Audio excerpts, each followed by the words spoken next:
Hello, welcome to the third lecture on monitors. In the first lecture, we learned the basic concepts of a monitor and the condition variable. In the second, that is the previous lecture, we mentioned a few examples. Here in this third lecture, we're going to discuss three extensions: the empty method, the priority wait method, and the broadcast method, which is also referred to as signal all method. So in this lecture, we will use the examples we discussed in the second lecture. So either you pull the PDF file of the monitor components, or you review the previous lectures. So the first example we are about to discuss is the reader and writer problem. Again, and again, because this example provides us so much information to absorb and so many variations of the solutions. So some monitor implementation may have an additional feature. For an example, in addition to the condition variable wait and the condition variable signal, there could be a function called empty. Remember, in the reader-writer problem, we count how many waiting readers and how many waiting writers and so on. So we need to keep track two counters, one for the number of readers and one for the number of waiting writers. With the help of the function empty, we don't need these two counters at all. So the function empty returns true if the condition variable has no waiting thread. Otherwise, empty would return false if the condition variable has waiting thread in this waiting list. So let's look at Hor's version of the reader-writer problem. It's basically very similar to the take-turn version. So for a reader, a new reader should not permit to stop if there is a waiting writer.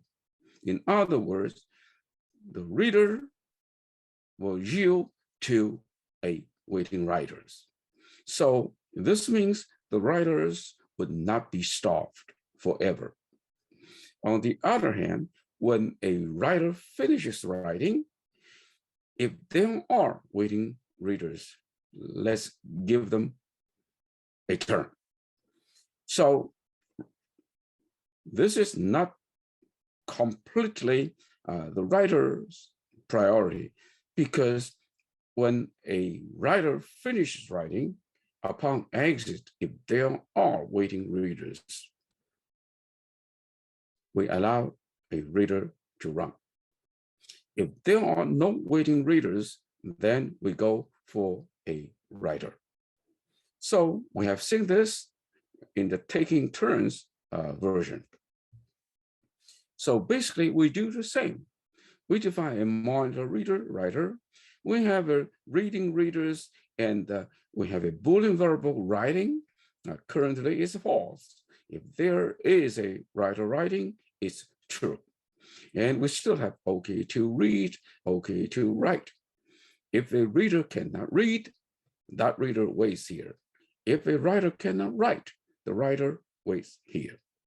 We have four procedures: read request before a reader can read, read released when a reader finishes reading. So the same applies to the writers. We have write request and the write release.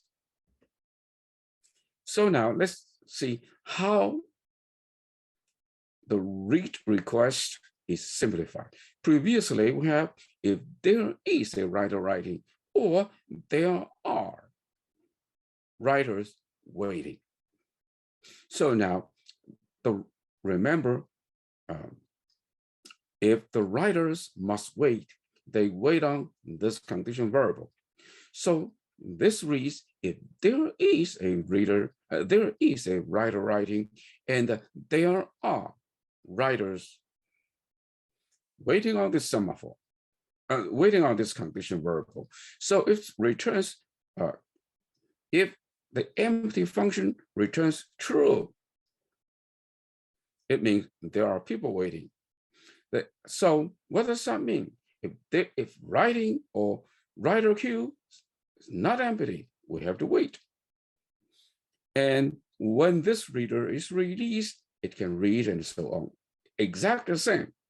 We just replace the testing of the number of waiting writers by the use of a method, empty.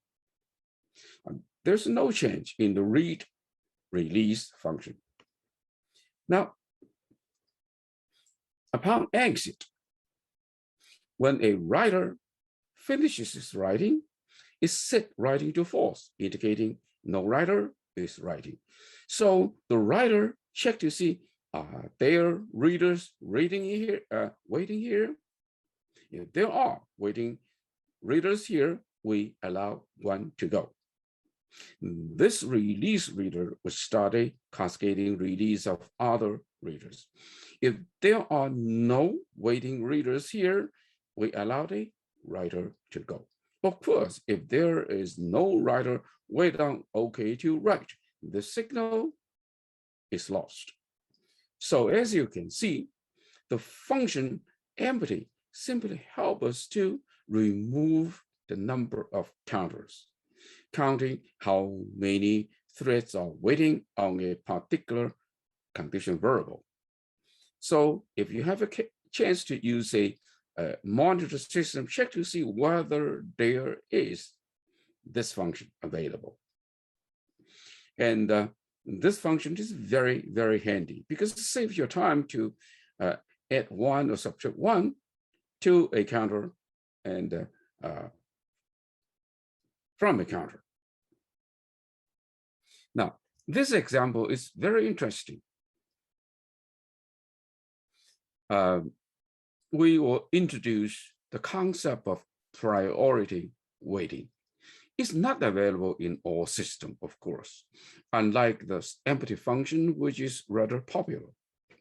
So let's refresh some ideas regarding disk organization. A hard disk has several assemblies. Each place has an uppercase and a lowercase. On each surface, we have a circle. This circle is referred to as a track. And the track goes from 0 to a maximum number, from outside toward inside. All of those tracks with the same number, say track 10, the first plate, the second plate, and so on. Suppose we have 4 plates, then we have 4 tracks with the same track number. These tracks with the same number form a cylinder. So we may also want to say a disk has a number of cylinders, goes from cylinder 0 to cylinder maximum, going inward. And for each track, it is divided by, it's divided into sectors or blocks. The disk arm here, every surface has a read-write head. So a read or write I/O operation involves indicating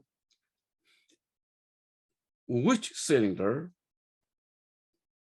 will be accessed and which track on this cylinder will be used. And finally, which sector on that track will be used. So we need 3 parameters: cylinder and the track of that cylinder. And then finally, the sector on that track. So of these 3 operations, moving the diskette to a particular cylinder is a mechanical procedure. For example, suppose the current disk axis is track 0. What if the next one, probably by another process, would use the innermost cylinder? So the diskette must switch from the outermost track into the innermost track. So it's very time consuming because that is a mechanical move. Now, what if the next move is the next cylinder to be accessed would be cylinder 3? Then the disk head must move all the way out from the innermost to track 3. So if you move the diskette in and out, in and out, in and out so frequently, hardware strain may happen. Furthermore, if a diskette must go in and out so many times in order to satisfy a sequence of disk access, it's very time consuming. But when a disk head is on a cylinder, activate which track I want to use. It's just a electronic activation. I want to activate this diskette, give it a signal. Now, once we want to access this track, but the cylinder may not be here, the cylinder may be just rotating away or maybe rotating toward the diskette. So on average, we wait for half a turn of the disk. We have the access to that cylinder. So of the 3 operations, the most time consuming is the seeking time, that is moving the diskette in and out so that the diskette is on top of the needed cylinder. How do we minimize this seek time? Well, that is a part of operating system topic. But here, let me provide you with a simple algorithm we call elevator algorithm. Instead of moving the diskette in and out, notice that the operating system may have multiple processes trying to access the same disk.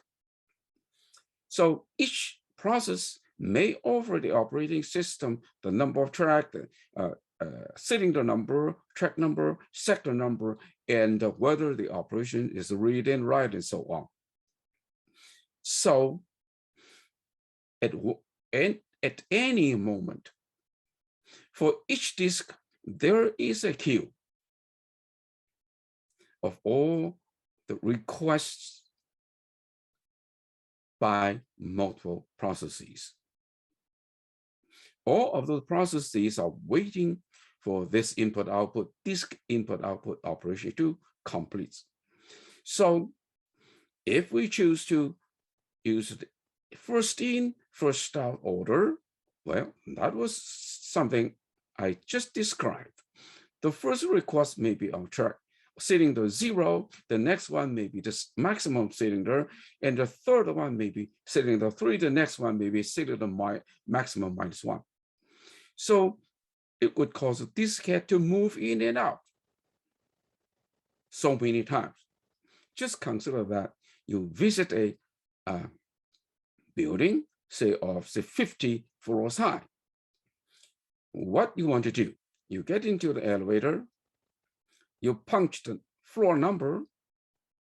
If you don't get into the elevator, if you want to go up, if the elevator is going down. So people would would want to go up, we step into the elevator. And if the elevator is at the floor 3, now you want to go to floor 5, and the elevator goes up, then you enter the elevator. And if the elevator goes down, you won't enter it.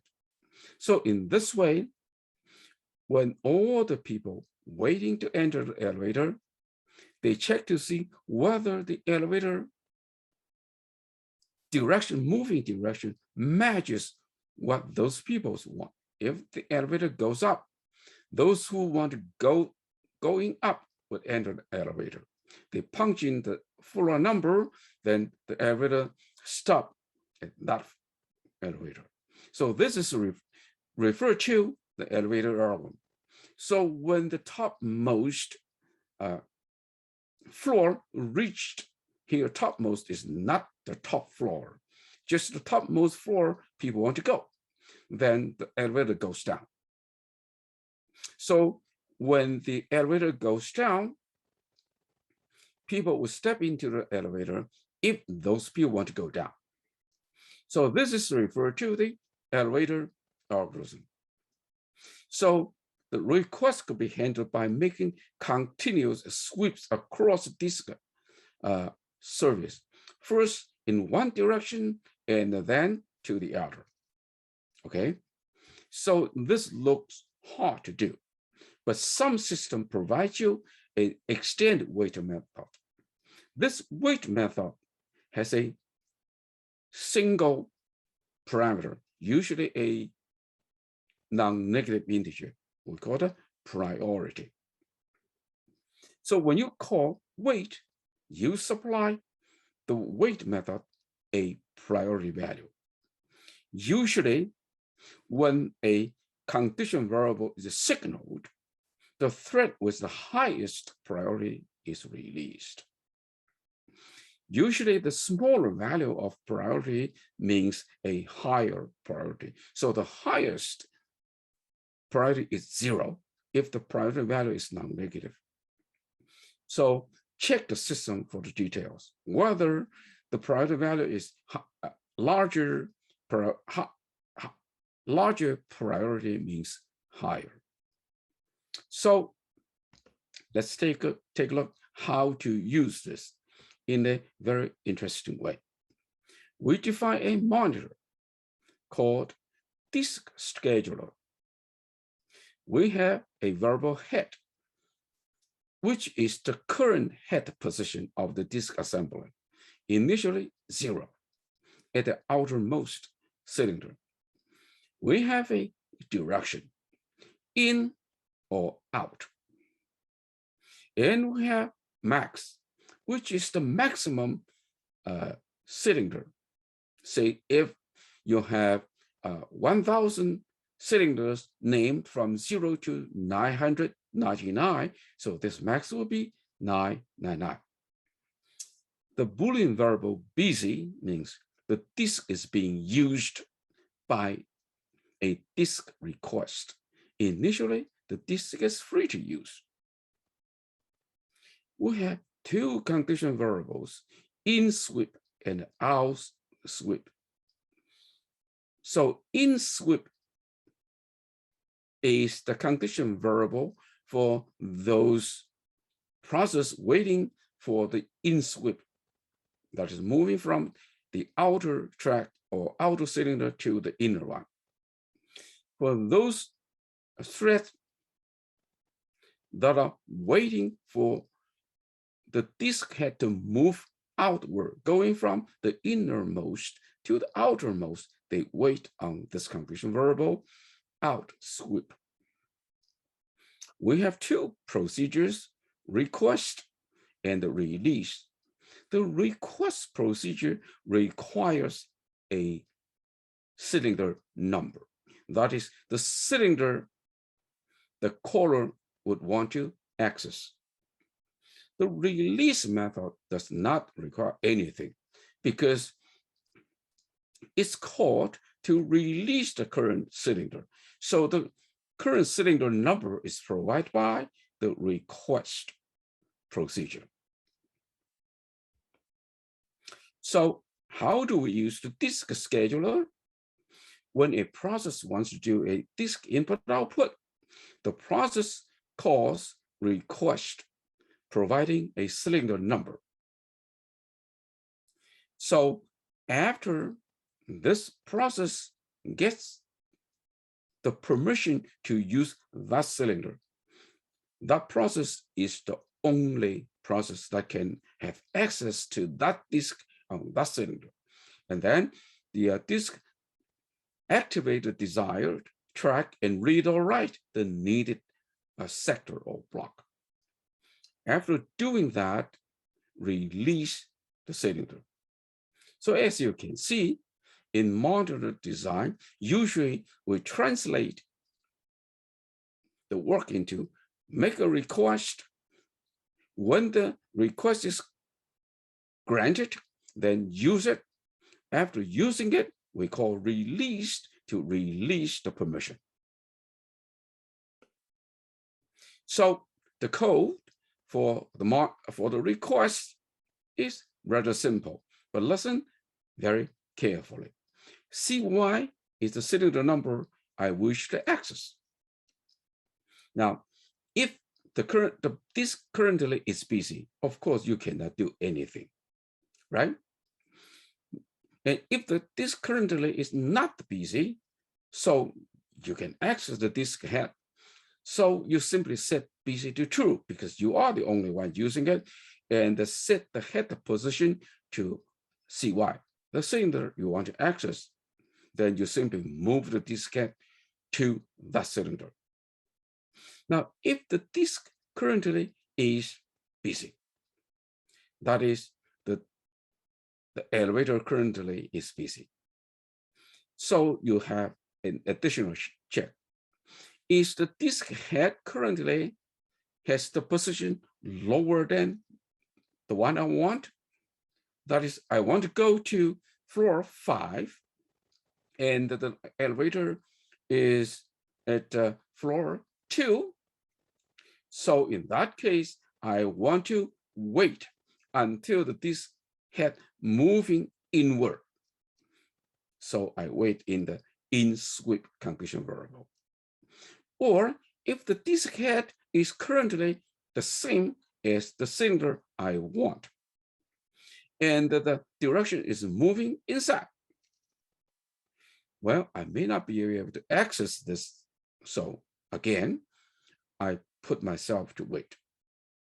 That is, when you are on floor 3, and the elevator is at floor 3 and it's moving up, definitely that's crazy for real life, because you are on floor 3, you won't go to floor 3, right? But in reality, that is possible because the previous process just accessed track or cylinder 3, and you are there, so better wait. Okay. Otherwise, you have to wait until the disk turn the direction to outward. Now, why we have a variable here? It's because of this. The current diskette position is lower than the cylinder I want. Now remember, as I mentioned, this is a priority value. And a lower value means higher priority. So if I want to access floor 5, and currently the disk or the elevator is on floor 3, so I queue myself with floor 5. Now, there could be someone who wants to go to floor 4, so that person called in-switch.wait 4. And in this condition variable, that person's would be arranged before me. And if someone has already made a request to go to floor 10, so that person calls in-switch.wait 10. definitely in the Q position, that person would be behind me. Now, what if we have the same cylinder number? What would be the order? We really don't know. That is system dependent. Now, let's take a look at this. When we're going to wait for out sweep, that is waiting for the disk moving from the innermost to the outermost, going from maximum to 0. So when the disk moving in that direction, that is the elevator is at the topmost floor, say floor 20, so it would go down to 19, 18, 17, and so on. So if you want to access 17th, in your priority is 20 minus 17, that is 3. And if you want to wait for, say, floor 15, so it's 20, so your priority value is 5. So 5 is less than 3. Therefore, the one who wants to go to 17 is queued before the one who wants to go to floor 15. That's why we have maximum minus cylinder number. So let's quickly sum this up.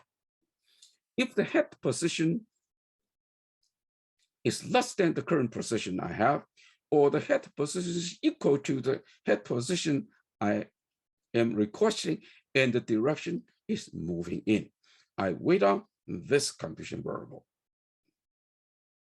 So because this is moving in direction, so the Q order would be in increasing order.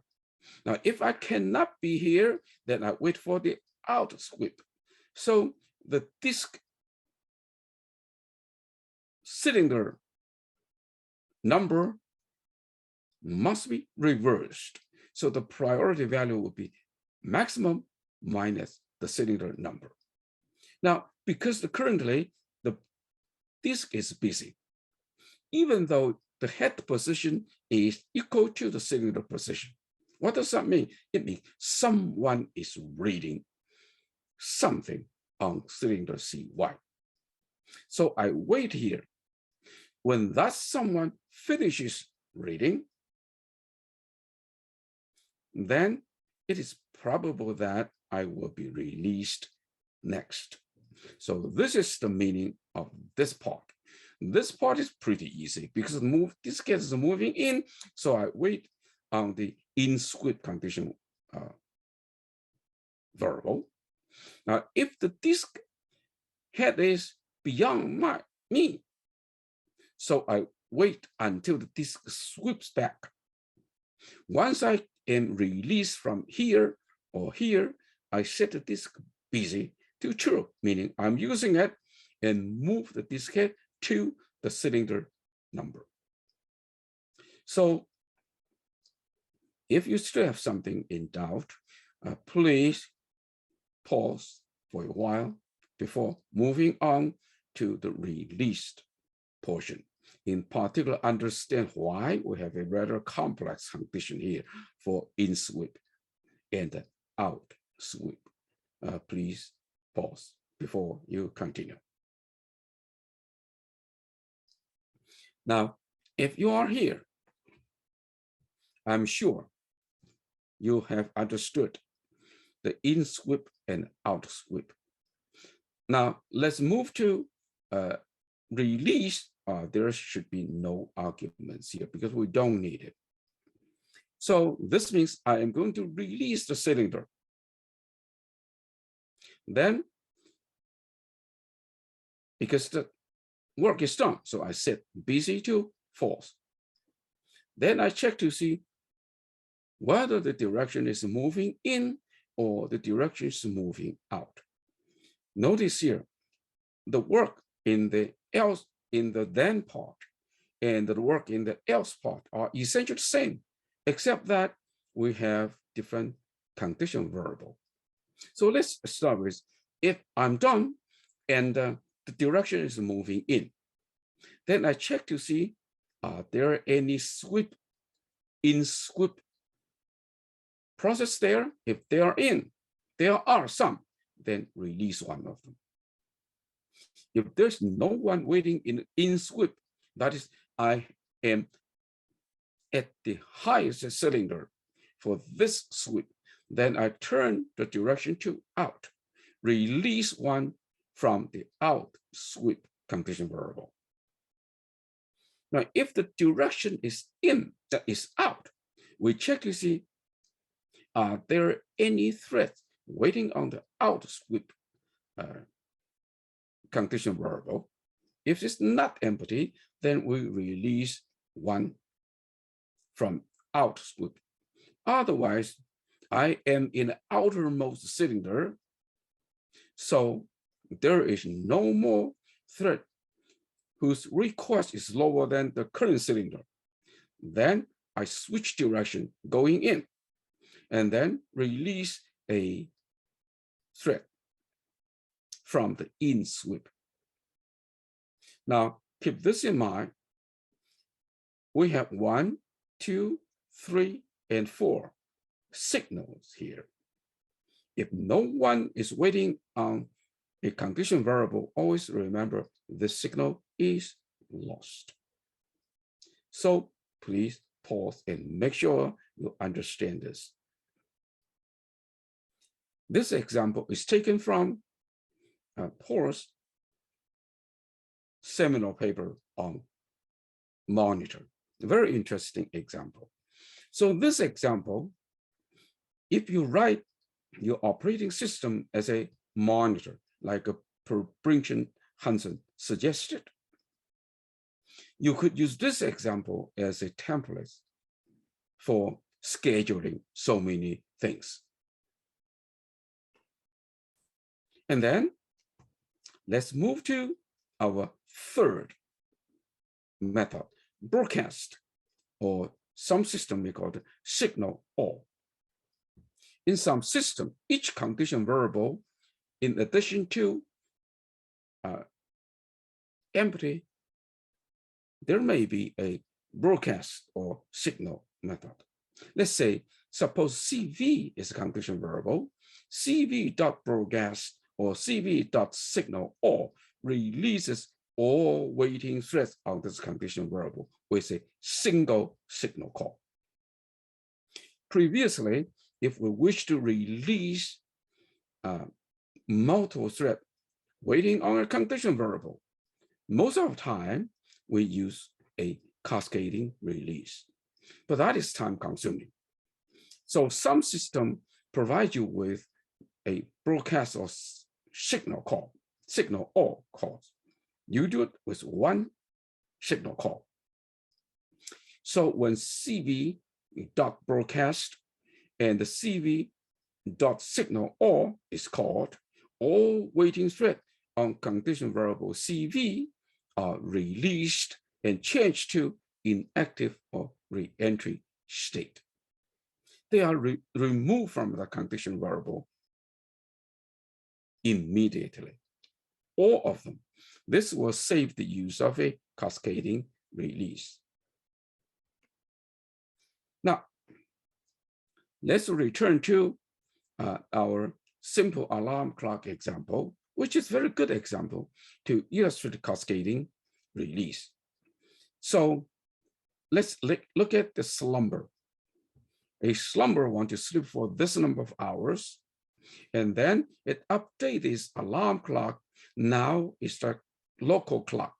So this is the time for this slumber to wake up.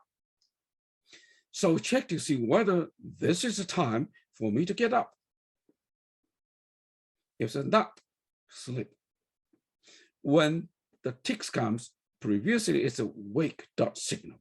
Release me, then I wake up the next one and come back and check to see whether I should get up and so on. Now, this is a cascading release.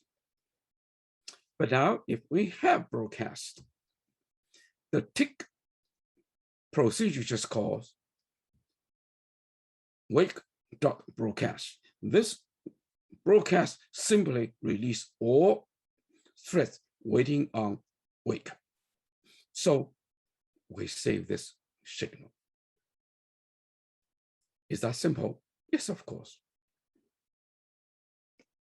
Now let's return to reader and writers. This is the reader priority version. You have seen that. Now, previously, when a writer finishes, if there are readers waiting, previously we signal OK to read. And one of those reader is released from there, and then increase the number of reading readers, and then start cascading. Remember this? But now with broadcast, in one call to here, there could be multiple readers waiting here. All of them will be released, and they can do here and do here. Therefore, this signal is no more needed. So the broadcast call simply simplifies our program. Now let's take a look at the taking turn version. Same. If there are readers, we use the broadcast to release all the readers waiting on condition verbal OK to read. So previously, we use a cascading release. So each release reader would call signal to release the next one. Now, a broadcast would release all of them. Therefore, this signal is no more needed. So check to see whether the system you will be using has broadcast and use it properly. Now, this is a very important note. Some may suggest that CV.broadcast is the same as this.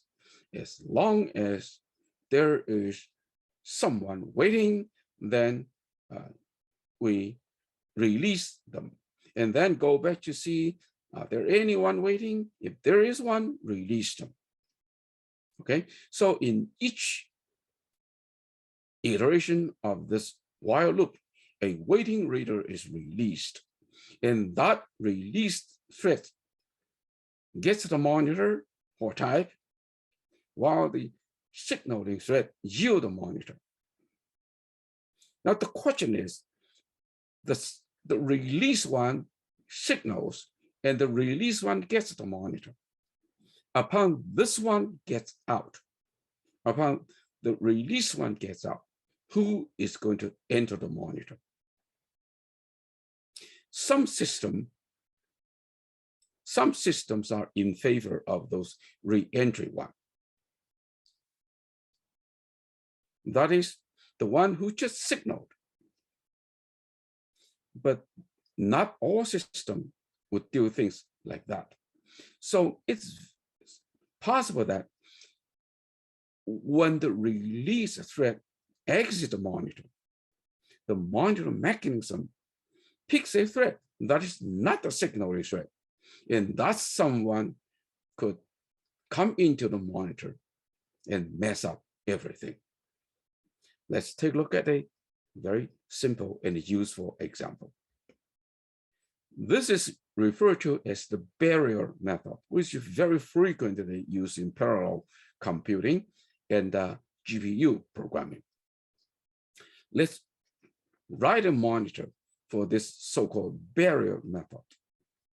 The monitor barrier has an initial value n, a positive value, and a barrier method called barrier weight. You only write a method, barrier weight. A thread that calls barrier weight blocks if the number of blocked threads is less than n-1.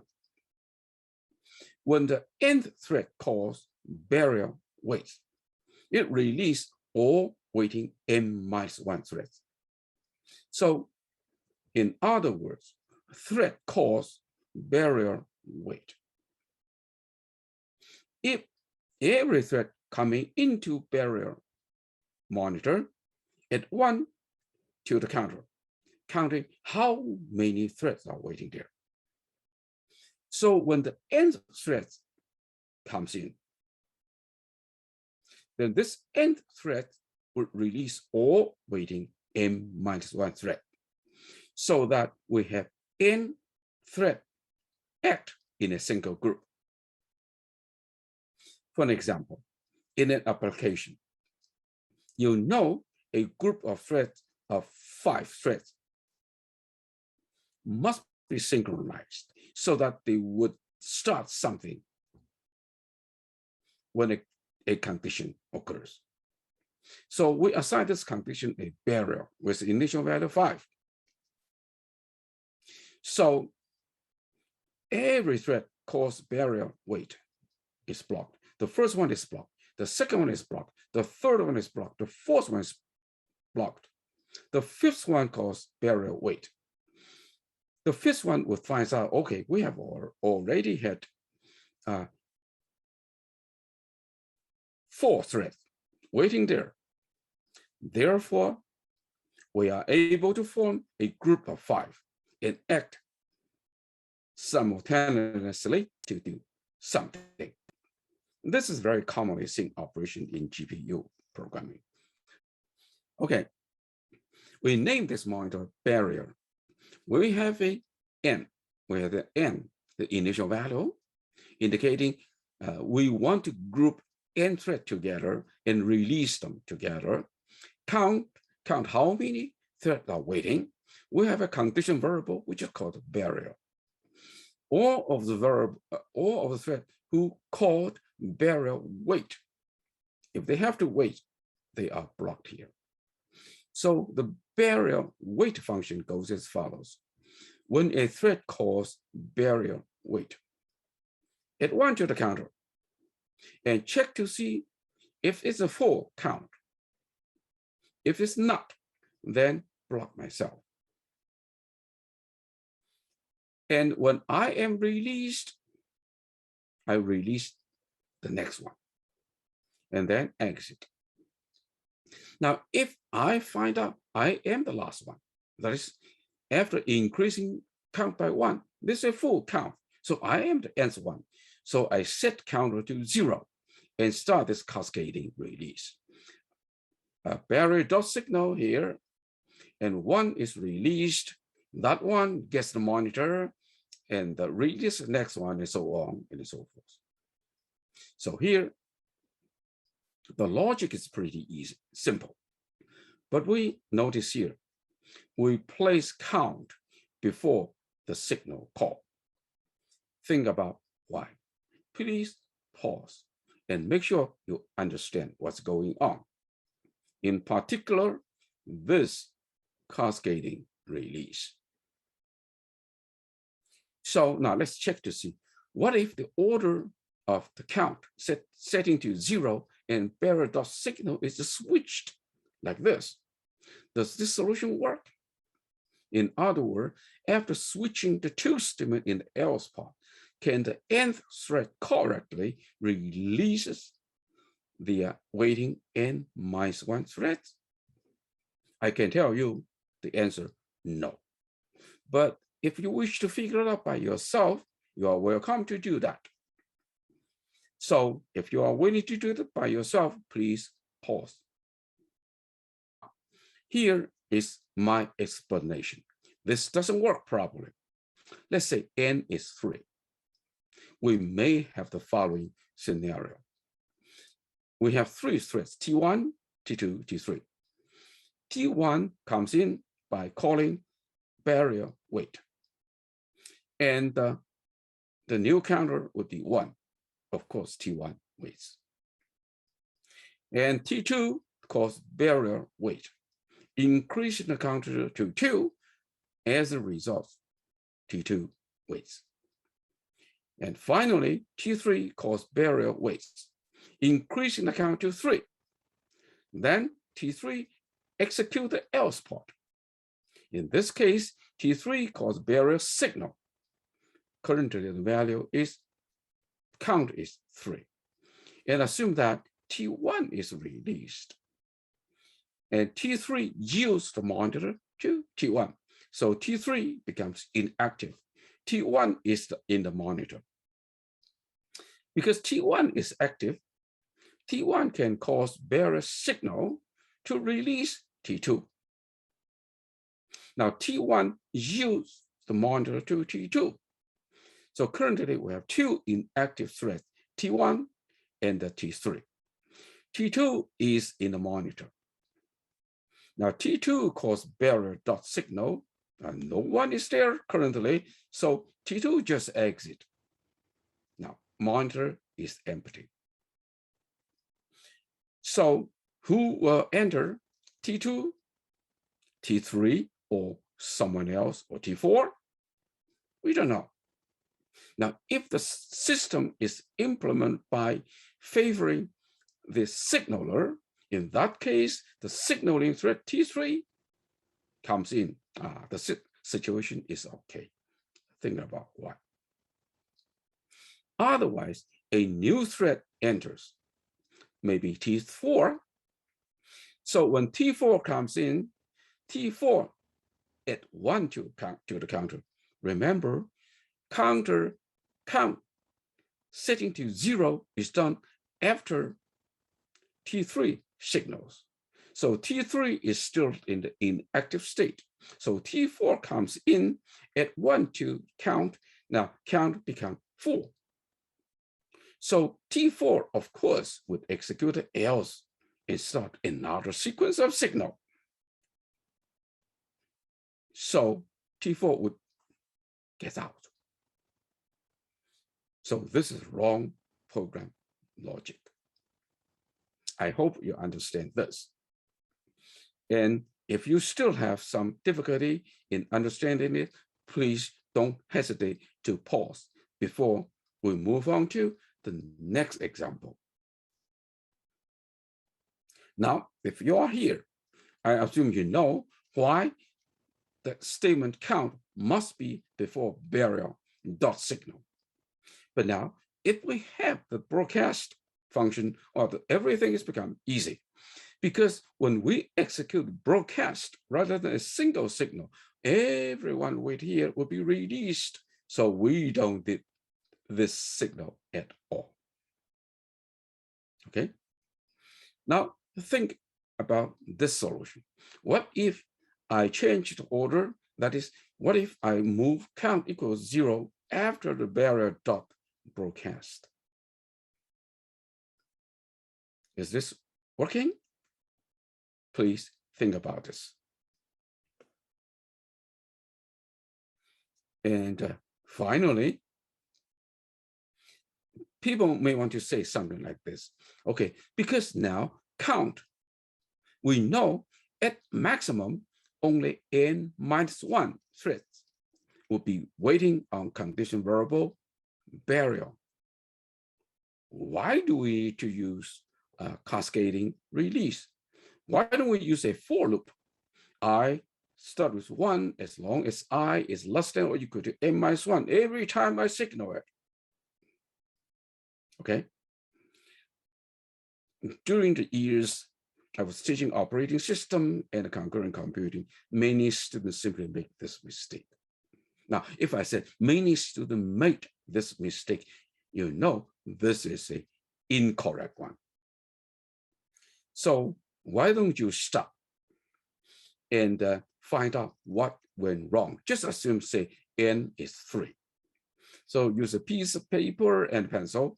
If you wish to use that, figure it out. Why is this solution wrong? So don't hesitate to pause. So now, when you are back, I hope you did essentially the same thing. So we have 3 threads, T1, T2, T3, that is n equals 3. This column shows you the barrier condition variable, how many threads are waiting there, initially no 1. And this is a count variable, 0 initially, and initially the value of I is unknown. So now T1 comes in. So at 1 to count, making 1, and T1 waits. So after T1 blocks, the barrier condition variable has T1 waiting, and then T2 comes in, making counter 2. And because 2 is less than 3, so T3 waits. So for the barrier condition variable, we have T1, T2 waiting. Now T3 comes in. T3 at 1 to count, making count 3. So T3 sees, oh, I am the last one. I should release T1 and T2. So T3 sets count to 0. And T3 start the for loop, I equals 1. And as long as I is less than or equal to 2, for each iteration, T3 executes signal. So currently, I equals 1. So this signal, assume that released T1. So T1 is gone. And because this is Horn monitor, this T1's execution of the signal, T3 yields monitor to T1. So the T1 obviously will continue and exit. What if T1 comes back so fast after gets out of monitor? T1 calls barrier wait again. It's so fast. And T1 wants to come back. Currently, the monitor is empty because T3 is inactive, not in the monitor. T2 is waiting on the condition variable barrier, which is not in execution. So what if the monitor mechanism allows T1 to enter rather than allowing T3 to continue? We have a big trouble. T1 comes in at 1 to count. So count returns to 1. And currently, T2 is waiting. I still 1 because T3 hasn't started the second iteration. And the T1 executes waits. So T1 waits T1 and T2 here. Now monitor becomes empty, and the only one who calls the monitor in our scenario is T3. Well, you could come up T4 to come in, but let's make our life easier. T3 is allowed to get back to the monitor, and the T2, I equals 2. So T3 could release T1 again, right? Because we don't know which one would be released. It could be T1. Then T1 is released twice. We have a problem. So this solution is wrong. So my question is, would this solution work for the Mesa type? So here is a summary. If you use a Hoare type monitor, try to use cascading release if it is possible. If broadcast is available, this is good alternative of cascading release. Do not use a for or a while loop to release the block threads on a condition. My question is the for and while version working correctly under the Mesa monitor? The second question is, are cascading and the broadcast releases work correctly under a Mesa monitor? Food for thought. I hope you can figure it out fairly easily. In the next lecture, we have some other little issues before we move on to third matter. The first issue would be semaphore and monitor equivalence, and some general discussion. So let me stop here, and good luck, and hope you understand this lecture fairly easily. Goodbye. See you in the next lecture.